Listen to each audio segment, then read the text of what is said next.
ربیع الاول کا مہینہ چل رہا ہے، اس میں عید میلاد النبی مناتے ہیں بہت سے احمق قسم کے لوگ۔ یہ کیا، یہ غلو ہی کا نتیجہ ہے۔ عیسائیوں کو جب دیکھا تھا ایک مسلم بادشاہ نے ملک شام کے اندر کہ وہ کیسے جو ہے عید میلاد منا رہے ہیں اپنے نبی کا، تو اس نے بھی لگا دیا۔ یہ تو 600 ہجری کے آس پاس کا واقعہ ہے، ملک مظفر نے شروع کیا تھا۔ بتائیے 600 ہجری کے آس پاس اس وقت جو ہے اس نے شروع کیا تھا، کتنے 600 سال کے بعد یہ جو شروع ہوا نبی صلی اللہ علیہ وسلم کے بعد، اور اس نے عید میلاد النبی منانا شروع کر دیا، سب کو لگا دیا کام میں، سب لوگ خوش رہے، خرچ بھی کیا اچھا خاصا۔ عیسائی منا رہے ہم بھی منائیں گے، اس ملک کے سامنے عیسائیوں کے بارڈر پہ تھا ہی وہ، تو وہیں سے یہ شروع ہو گیا۔ اب جو ہے یہ لوگ جو منا رہے ہیں یہ لوگ قرآن حدیث سے دلیل دے رہے ہیں۔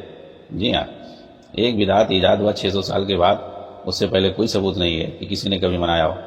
اب جو لوگ منا رہے ہیں، جو لوگ بدعت پر چل رہے ہیں، اس کے لیے دلیلیں دے رہے ہیں۔ یہ غلو بسا اوقات انسان کو کفر تک پہنچا دیتی ہے، اور حقیقت میں صوفیہ اور روافظ میں بہت سے لوگ اسی غلو کی وجہ سے کفر باللہ تک پہنچ چکے ہیں۔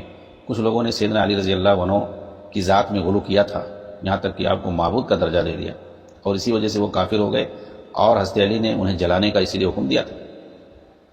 حالانکہ پہلے انہیں نصیحت کی گئی، توبہ کرایا گیا، مگر انہوں نے توبہ کرنے سے انکار کر دیا، تو انہیں اس کی سزا دی گئی، ان کے لیے خندق کھود کر اس میں آگ جلایا گیا، پھر اسی میں ان کو ڈالا گیا۔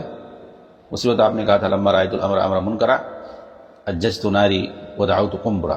قنبر جو تھے یہ حضرت علی کے غلام تھے، کہا کہ اس معاملے کو جو میں نے سنگین دیکھا تو آگ جلایا، اور قنبر کو بلایا کہ اس میں آگ بھڑکا دو اور ان کو سب کو اس میں ڈال دو۔ تو بہرحال غلو جو ہے صحیح نہیں ہے، یہ بہت ہی غلط چیز ہے، اس کی بنیاد پر انسان کا دین اور دنیا سب برباد ہو جاتا ہے، لہذا ہم سب کو غلو سے بچنا چاہیے۔